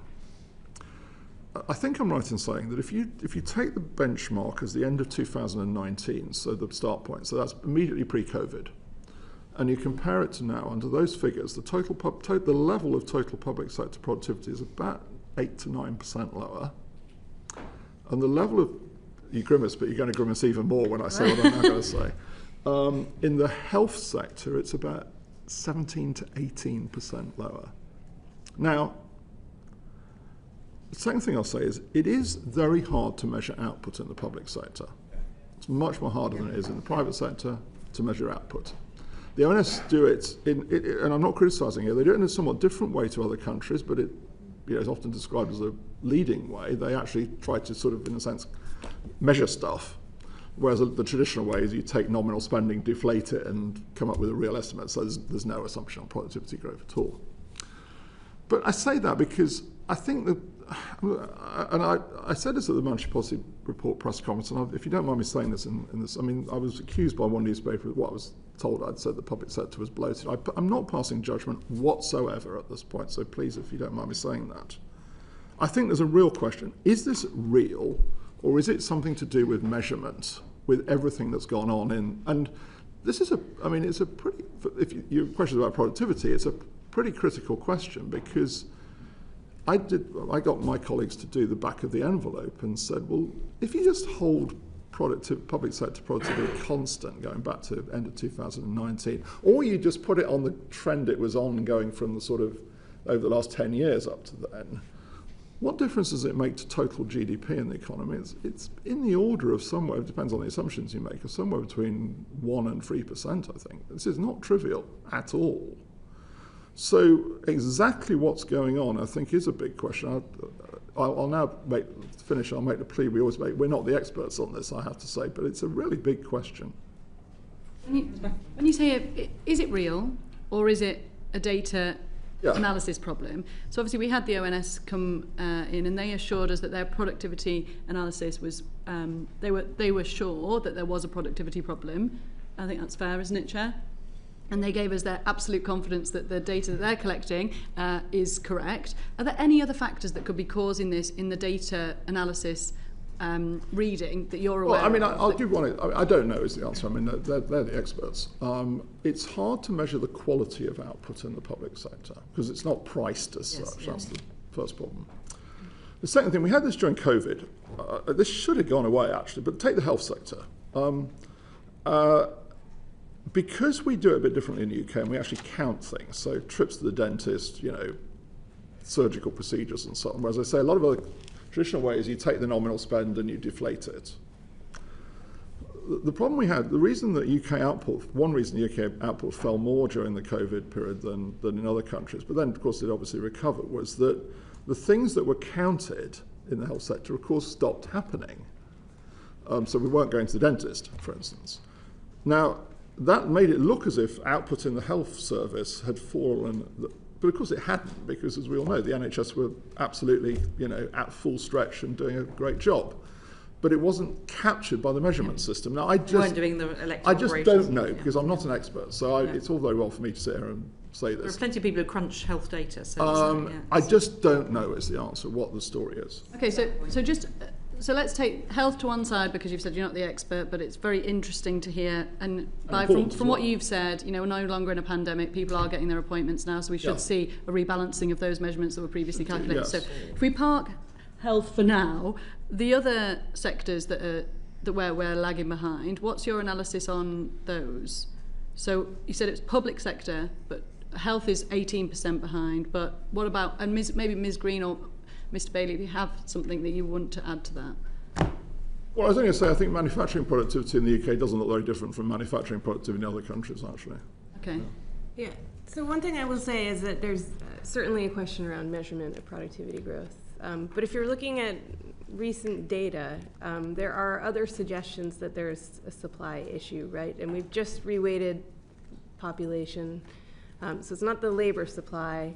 That means mechanically it must be something to do with productivity growth, right? And so we look at a few different things. One is surveys on capacity utilization for companies.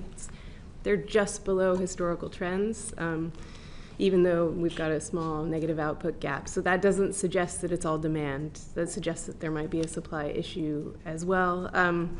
We also have kind of top-down measures of output gaps that doesn't suggest additional spare capacity is opening up. So again, that also shows that maybe there's a supply issue. So it's easy to say it's all just measurement, it's really hard. And actually, productivity in the public sector doesn't fully explain why productivity growth was so weak last year. But if you take kind of a step backwards and consider, well, if it's just measurement, then actually you wouldn't think that supply were an issue. But there are other reasons to think that supply might be an issue. It's not labor supply, probably, given the increase in population, so that must be something to do with productivity growth. That gives you no narrative on what exactly is happening with productivity growth, but it does suggest it's probably not just a measurement issue. Yeah, because surely if we went back and used the measurements worked before 2019, so if we brought those, and we were doing all right then, so we've seen the hit from the pandemic, but then I suppose if we were using those measurements again, it doesn't really explain the sole reason for the lack of productivity, right?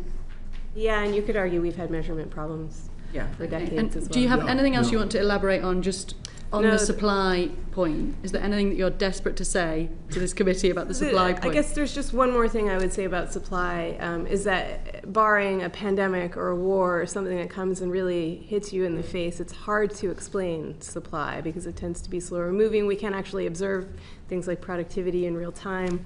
And so it's much tougher to come up with a narrative of the kind that you're asking for, but that doesn't mean that it's not there. I mean, I suppose the other thing we should refer back to, and Hugh follows this very closely from our side, is this question about exactly what the labour supply is, and the labour force survey, because this, I think, particularly relates to the question of participation in the labour force. So it's a question about how many people are inactive, as it's put. They don't have a job and are not seeking one. Yeah, and we're going to touch on that. Okay, we're going to come back, because that is another, obviously, part of this whole story. And you've obviously been very trenchant in that from the Manager's House onwards.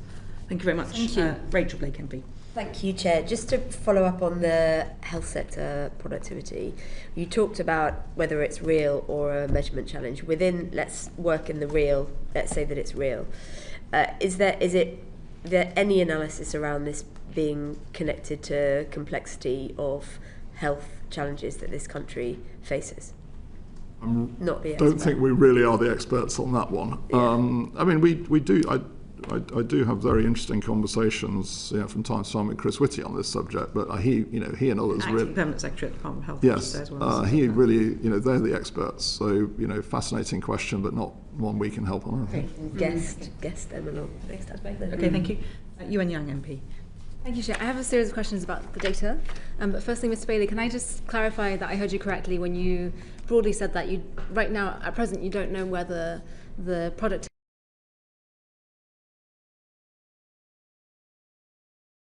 real. Is that your broad view? Well, in my mind, there are question marks around it. So we've had these revisions to population, probably reasonable we get those. They have partly been fed through into the labour supply numbers, but there's still some more to come at the end of this year. Because we know, in other words, of the already announced population increase, it hasn't all been put through into the labour supply. I think the sheer, the unusualness of the position last year, for me, does raise questions about it. It's not more than that. And when we spoke to the ONS and the National Statistician, Sir Ian, last month, he told us that he was, quote, very confident about the labour force survey.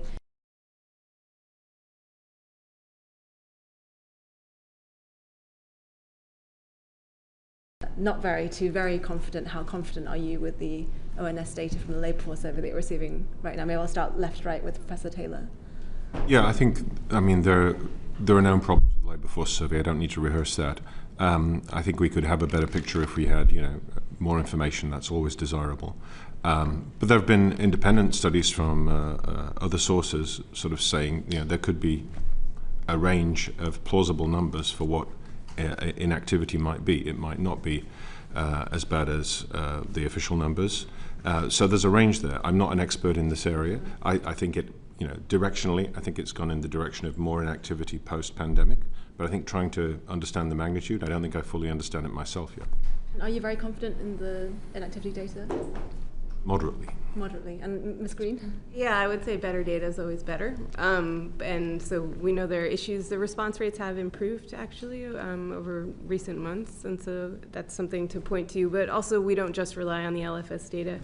And we wouldn't just rely on the LFS data, even if it were perfect. We would always look at a range of Where's your level of confidence? Moderately confident. Yeah, moderately. I mean, I think the challenge we have with the point about other data sources is that it's hardest with inactivity. There are fewer substitutes for inactivity. We're very supportive of the work the ONS are doing, which is the right thing to do, no question about that. I have to say, and this may go back to Alan's point about having a range, I thought the work the Resolution Foundation have done was dismissed a bit quickly in that commentary. I'm not saying they're right necessarily, but it's a serious piece of work. Put it that way. Thank you. It was interesting. The atmosphere in the room was interesting at the time. Dr. Pill. Yeah, so in terms of high-level response to the question, I am moderately confident, but improving confidence, I would say. I would echo, and I won't repeat, the remarks made about looking at a broad set of data, including unofficial data or data generated by surveys, including ones we conduct ourselves. I think that is important. So the idea that we are unable to form a view seems to, on issues around employment growth and unemployment levels and the state of the labour market. I think that has been, on occasion, overstated. What I would emphasise, and I don't want to put, it's not for me to put words in the mouth of the national statistician, but I think it is true that in the aftermath of the pandemic, we saw participation rates in the LFS fall very dramatically, and we will never be able to reconstruct that period because we have moved on. So there is kind of a Bermuda Triangle element to this. But the ONS did implement this restoration plan. Yes, yeah, we've gone through this in a lot of detail with them. Yeah. And and of course, because of the wave structure, longitudinal structure of these data, the fruits of that plan being implemented last spring will only become and we have, Dr. Pill, forgive me if I cut you off, but we have gone through this in detail with them. So it does seem to me that that is the basis of that statement. What I would say when we engage, and we engage a lot with our friends and colleagues at the ONS, I think it is important to emphasise that our benchmark for quality is not perfection, because perfection is unattainable. But I think a good benchmark for quality is pre-pandemic level of quality. And we would be sceptical, at least I would be sceptical, and I think my immediate colleagues in the Economist pool would be sceptical that just getting back to this restoration in May will re-establish the level of quality that we saw prior to the pandemic. So you're sceptical about whether the current measures to improve the quality of data will get us back to that pre-pandemic benchmark. And so our view, which I would endorse, when I say our, I mean my colleagues, these are my colleagues too, but my colleagues who I work with on a day-to-day basis, we are looking, and we think, in line with the ONS view, that the so-called transformed labour force statistics, which is this initially internet-based survey, that is the way forward. And that is really the way out of this. The transition to that has taken longer. I think the ONS would agree with on that particular point. I realise, Mr. Bailey, we didn't quite ask you what's your level of confidence right now. You did say moderate. Moderately, yes, moderately. When you spoke to us in November, you said that we don't know how much faith we can put in the labour force survey, which to me speaks to a level of not very confident back in November. Has your confidence risen since then? I think it goes back to what Megan was saying. Parts of it we can cross-check much more easily against other data sources. So if you said to me, you're confident on unemployment, yeah, I'm reasonably confident on unemployment. I think the cross-checks sort of seem to bear. DWP's own figures? Yeah, quite.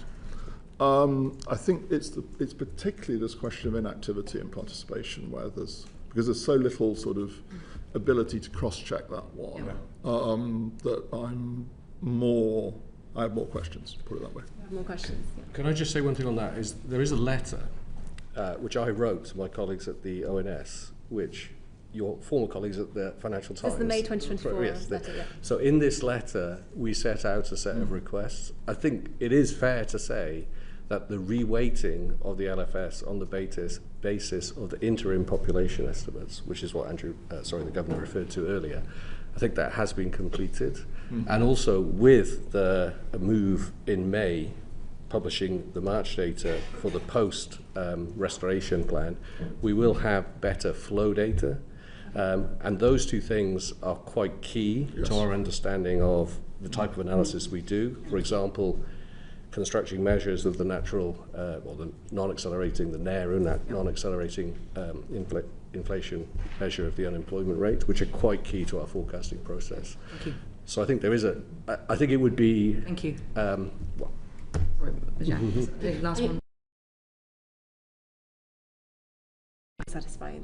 I think I am satisfied that they are being satisfied. As I say, I mean, there is a two-sided element to this. We want to see a quality of data which we found acceptable, which is the pre-pandemic quality of data. We don't think the implementation of those measures will deliver that. Right. What we do think, though, is that the TLFS is the answer, and in a constrained resource situation, which clearly the ONS faces, there may be needs to put more of the resources they have into this space, and we would, at least I would, endorse that approach. But I do think it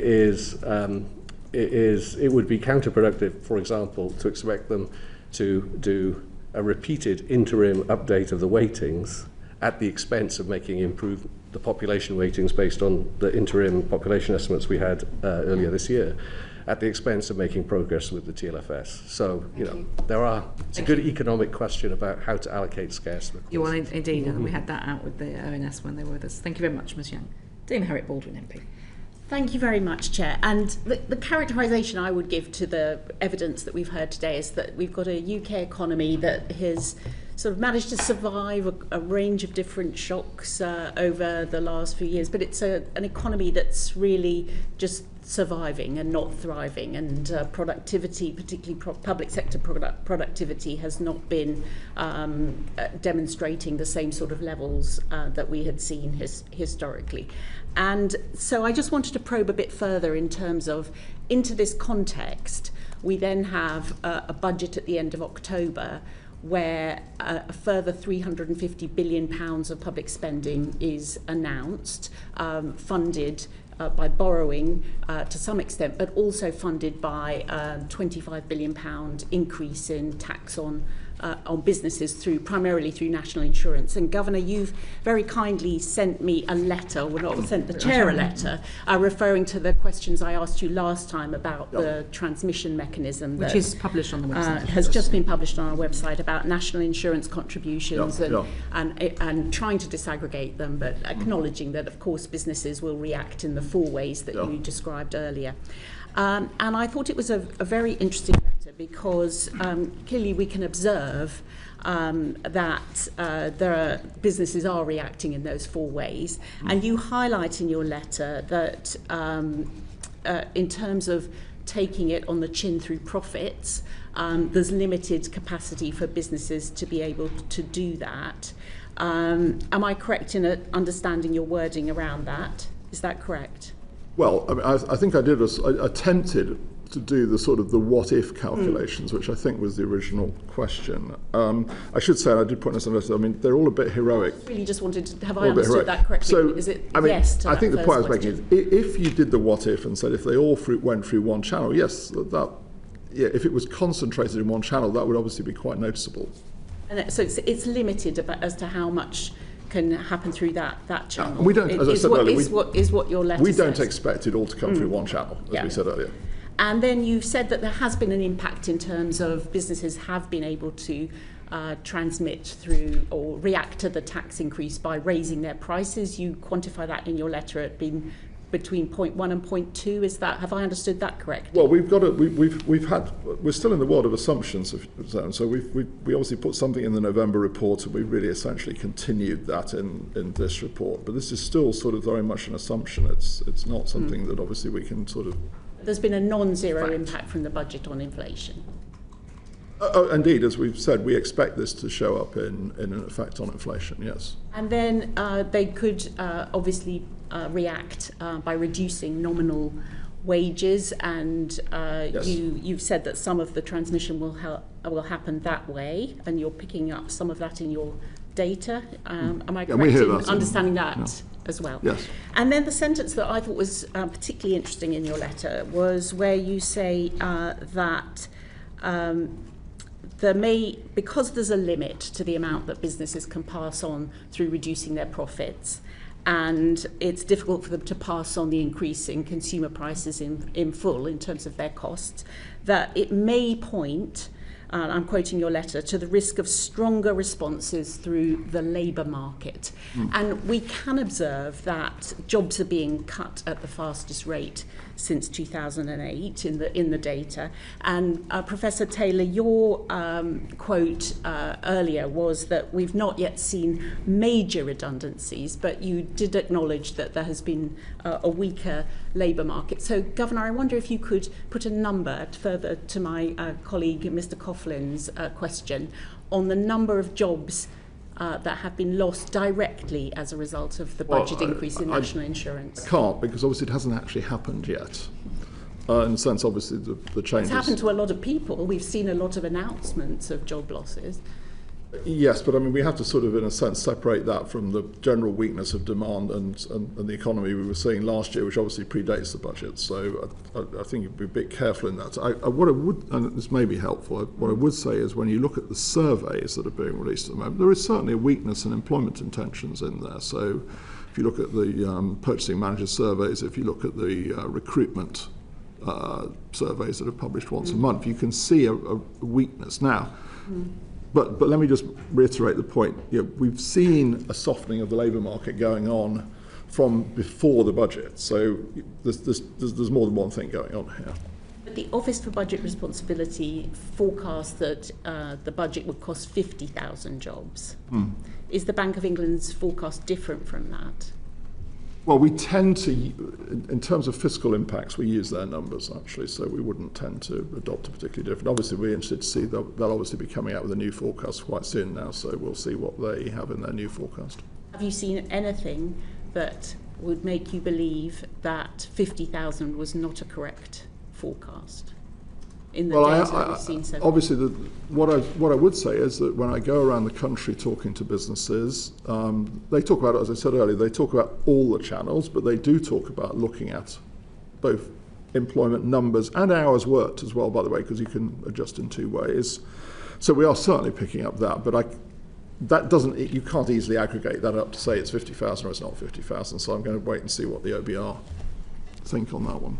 You must have a view at the Bank of England. You've got all these smart economists and you've got all these forecasts. Well, you must can see have a forecast for what you think is going to happen to employment. You can see the path that we've put in the forecast for unemployment. I mean, that's one way of looking at it. How many is that in actual jobs? Well, we've actually got a reasonably flat path this year for unemployment, so it's still around 4.5%.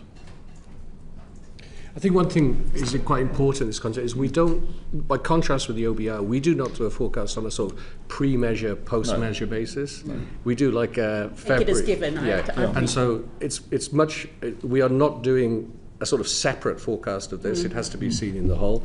And that's why separating out, if you like, the marginal effect of this on employment is not really Also, we have got the OBR in front of us on the other thing, by the way, we obviously look quite carefully at because people have to notify redundancies. So and they are aggregated, and we haven't yet seen a pickup in notified redundancies. So, but we've seen jobs being cut at the fastest rate since 2008, haven't we, Dr. Pill? Well, in some measures, yes. So, I mean, we have some of these survey measures which I think have the character that the Governor was talking about. I mean, as he also says, that hasn't been shown up in the redundancy notifications, and the issues around employment growth and so forth are all issues that are at the heart of the debate about the quality of the labour force survey, the official data. So, I mean, I don't want to repeat all that argument again, but I think there is a degree of uncertainty here. I think what we can say with some certainty, which I think is kind of an interesting combination, is there have been a set of surveys undertaken, including by the bank, but also by CPI, and who have explored this issue about what margins of adjustment will be adopted in the face of this change in the tax situation. And I think those surveys, as one would expect, suggest all the margins that were described by the Governor are being employed. I understand that. And Dr. Pill, if you increase the price of employing a person by £900 and they're not expecting it, do you have more people employed or fewer people employed in an economic model? Right, well, in our economic model, we have fewer people employed. I think the point which is quite telling from these surveys is the level of activity in the economy is sort of going sideways. That's sort of consistent with elements that we've discussed.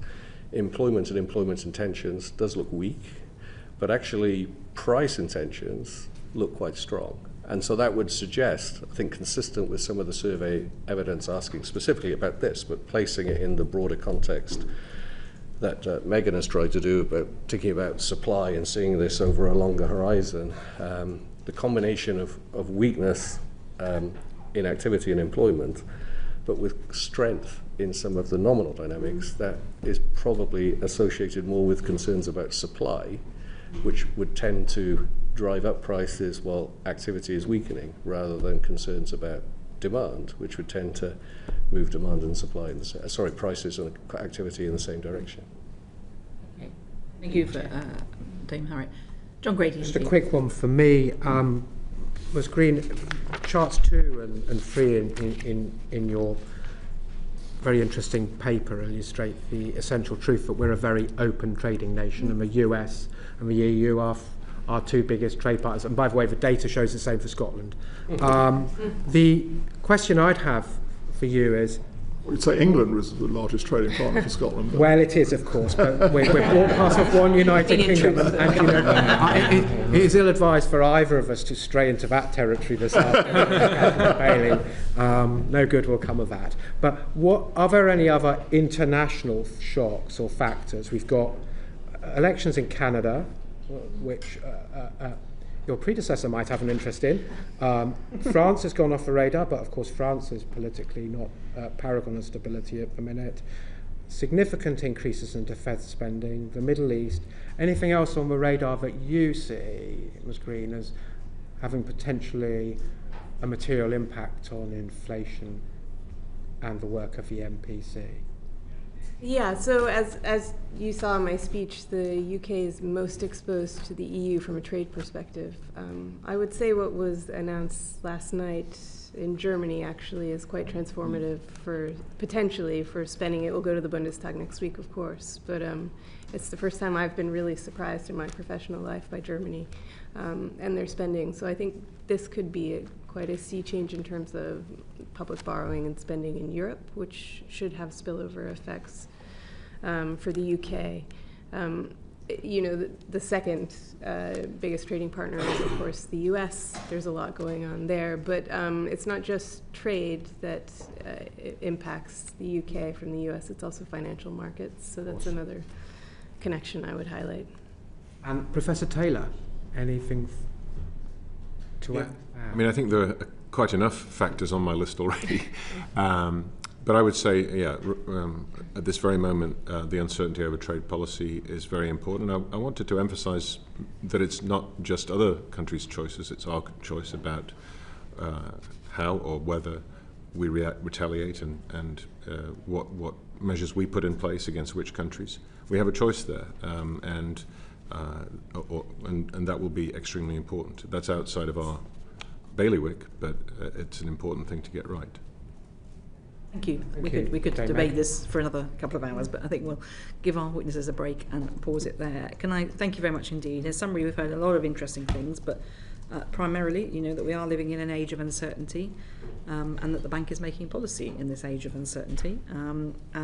We've also that if the world, we heard very clearly from the governor that if the world economy is out of balance, the way to resolve that imbalance is in a multilateral rather than unilateral context, and that you warned, Governor, about the risks to the world economy if multilateral institutions such as the IMF are weakened or compromised. So I think that's a very important message you've put on the record there. And of course, tariffs imposed by the United States are very much in everybody's minds and are more likely than not to reduce incomes in the UK. So there's something we all, I know, are all very concerned about. So can I thank you very much indeed for coming. The transcript of this session will be available on the website uncorrected in the next couple of days. So thank you to our colleagues at Hansard for that, and thanks to our colleagues at Bowtie for the broadcasting. Thank you very much indeed. Order, order.